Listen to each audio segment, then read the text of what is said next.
Estamos de volta, então, continuando nesse assunto, porque o promotor de justiça Lincoln Gakia, que é do Ministério Público de São Paulo, ele disse discordar da decisão do governo Trump de classificar o PCC e o Comando Vermelho como organizações terroristas. Segundo ele, isso pode limitar a cooperação entre Brasil e Estados Unidos. Numa entrevista ao Contexto Metrópolis hoje, sexta-feira, o Gakia, que investiga o PCC há mais de 20 anos, ele explicou por que não considera essas facções terroristas. Vamos acompanhar. Olha, eu quero deixar uma, uma, uma questão bem clara, né? O PCC e o Comando Vermelho são organizações criminosas já de matiz mafiosa, eles são extremamente violentos, eles oprimem a população, praticam atos de extorsões, praticam até atos de natureza terrorista, mas não são terroristas, tá? Essas organizações, elas, na verdade, têm finalidade de lucro, né? De finalidade econômica com negócios ilícitos. E as organizações terroristas, elas, na verdade, têm objetivo meramente ideológico ou político.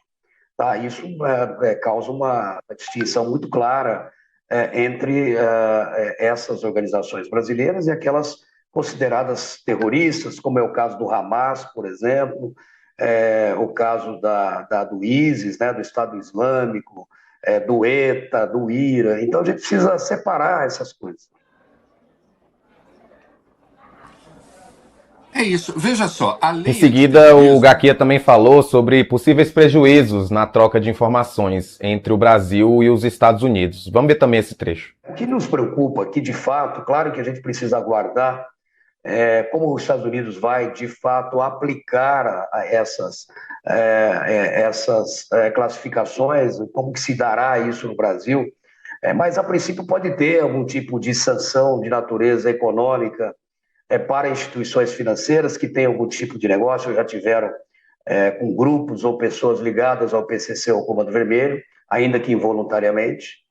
E também esse assunto passa a ser tratado pelo Departamento de Defesa americano como um assunto de defesa e não mais como um assunto policial, né, pelo Departamento de Estado. Então, isso quer dizer que a CIA passa a ter atribuição e as Forças Armadas para o combate. Claro que mantém também o FBI e a DEA, porque essas organizações elas se dedicam ao tráfico internacional, mas a gente pode ter algum tipo de prejuízo na troca de informações diretas com as autoridades policiais, se as informações forem classificadas como confidenciais ou secretas pelos Estados Unidos. Duas questões fundamentais que o Gakia está tocando, né? A primeira, prática terrorista, prática de natureza terrorista, não quer dizer terrorismo no seguinte sentido. É claro que o Comando Vermelho, é claro que o PCC podem fazer, por exemplo, o que aconteceu uma vez em São Paulo, promover terror generalizado. Sim. Mas o objetivo é terrorista. O que pegue a lei antiterrorismo no Brasil e no mundo. Necessariamente o terrorismo tem um objetivo que é político ou ideológico, no sentido de questão religiosa, questão racial, ou buscando chegar ao poder. Essa gente não se organiza para isso, ainda que se infiltre, por exemplo, usa emenda do orçamento. Tem gente, né, usa 60 bilhões de emenda do orçamento. Ah, meu filho, vai para crime organizado. Mas eles preferem não aparecer. Eles não querem aparecer. O crime organizado como está, ele prefere entrar na Faria Lima, Rafael. Ele quer lá que eleger alguém que lhe deva favor, mas assim na linha assim, o PCC falar, e agora estou sentado aqui, hein, ó, agora nós cuidamos dessa zorra. Não, não é isso. E nem tem a questão religiosa, não tem a questão racial. Então a motivação não é a prática em si que faz o terrorismo, é a motivação. No mundo inteiro é assim.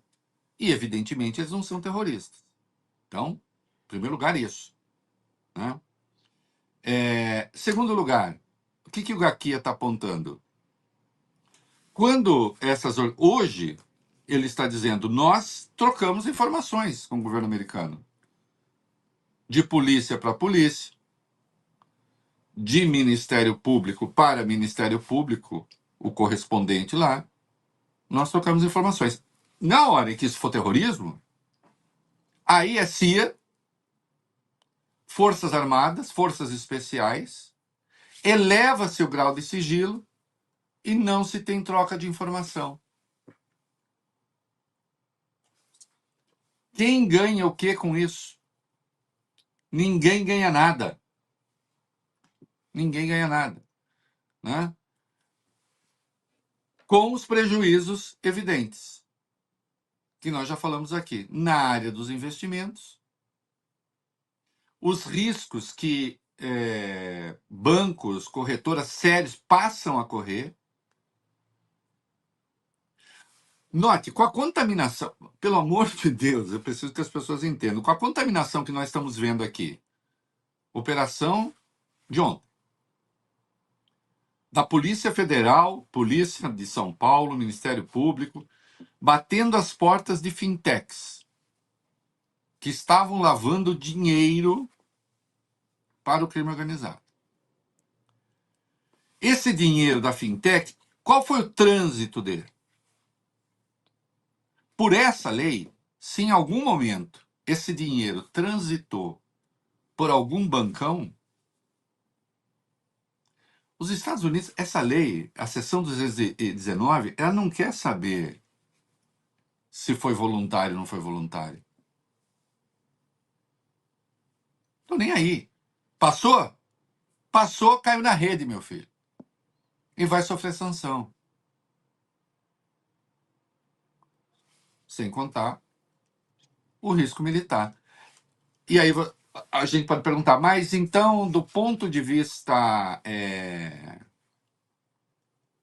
da eficiência do combate, todos os especialistas estão falando isso, não muda absolutamente nada, né? Não muda absolutamente nada. Eu vou já avança um pouquinho aí, Rafael. O professor Guilherme Casarões avaliou para o Globo, né, especialista na área, a classificação não traz nenhuma solução concreta para lidar com as facções, mas abre a possibilidade de uma interferência unilateral dos Estados Unidos. O mesmo diz o especialista em segurança pública Roberto Shoa. Também criticou a iniciativa, porque não resolve absolutamente nada. Então, mas essa tese, já estou indo para 7, avançando, essa tese já passou pelo Senado Federal, já foi recusada, não teve nem o voto do Flávio Bolsonaro.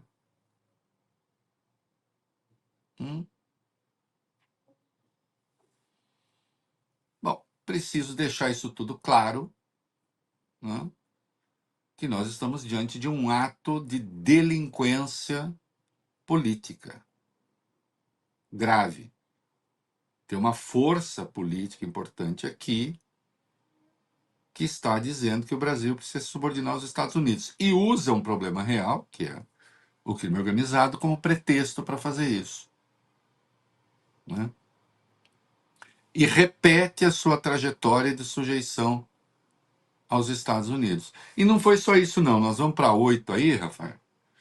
Agora que os bolsonaristas foram lá para os Estados Unidos, eles voltaram a pedir as sanções aos ministros brasileiros, ao STF. A pauta continua a mesma, né? É uma gente que não aprende nada nem esquece nada. Continuam os golpistas de sempre, né? Vamos lá, vamos para 8.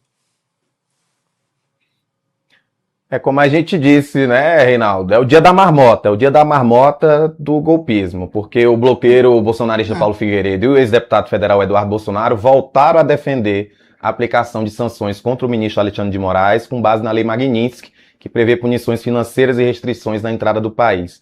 O mecanismo foi criado sob o pretexto de punir estrangeiros considerados autores de graves violações de direitos humanos e envolvidos em práticas de corrupção. Segundo Figueiredo, a solicitação foi feita em reuniões que eles tiveram com integrantes do governo Donald Trump. O blogueiro ele disse o seguinte à Folha de São Paulo: fiz esse pedido em todas as reuniões que tivemos. Ainda segundo Figueiredo, a solicitação partiu apenas dele e de Eduardo, sem a participação do Flávio. Em julho de 2025, os Estados Unidos puniram Moraes, com base na Lei Magnitsky, por alegadas restrições à liberdade de expressão e prisões arbitrárias. Meses depois, em dezembro passado, o ministro do STF foi retirado dessa lista de pessoas sancionadas. Pois é, veja você. Veja você. É isso, é a pauta. Sempre que eu vejo, eu fiz um podcast com a Warren, que é uma corretora, de que o Felipe Salto é economista-chefe, que é um cara brilhante, e ali voltado para a coisa de mercado, né? Até sugiro, acho que ficou bonzinho. Antes dessa barafunda toda, né? Não tinha nem o negócio da grana do Borcaro ainda, eles gravam com antecedência. O que é que os mercados veem nesses caras? Estabilidade? Eu me envergonho muito. Eu me envergonho muito. Se der tempo, hoje quero ver se a gente chega a falar de PIB. Eu me envergonho muito quando eu vejo esses caras. Me envergonho porque brasileiros como eu, a dizer e a pensar, olha aí, Lula sim é que é uma alternativa perigosa. Para quê? Quando, quando foi que vocês ganharam tanto dinheiro, bando de picareta? Hum? Mesma pergunta eu faço para a turma do agro. A gente vai ver de novo. Oh, turma do agro, não, é a minha competência. Não, não, não, não, não. É um monte de financiamento que vocês têm, com juros especiais, que custam caro, inclusive, ao povo brasileiro. Considerando a quantidade de juros especiais que vocês têm, a comida no Brasil, inclusive, deve ser mais barata. Entende? Porque esses caras cujo saco vocês puxam estão lá fora fazendo isso aí que vocês veem. Sabugice, mas atenção, obviamente não é só uma questão ideológica. Algum ganho vem. Ou essa gente vive a tripa fora, por quê? Como? Vive do quê? Ninguém vive de ar. Né? Ser humano não faz fotossíntese. Come, produz cocô, comendo bem ou comendo mal, tem que sustentar isso, mora. No caso, mora muito bem.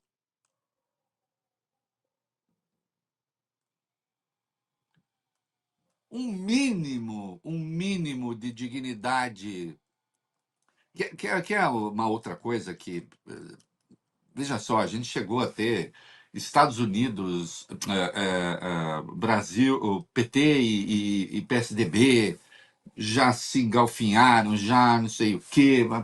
Mas, de qualquer modo, você tinha ali uma sombra, sempre, quando menos, de interesse nacional. E eram visões de mundo distintas.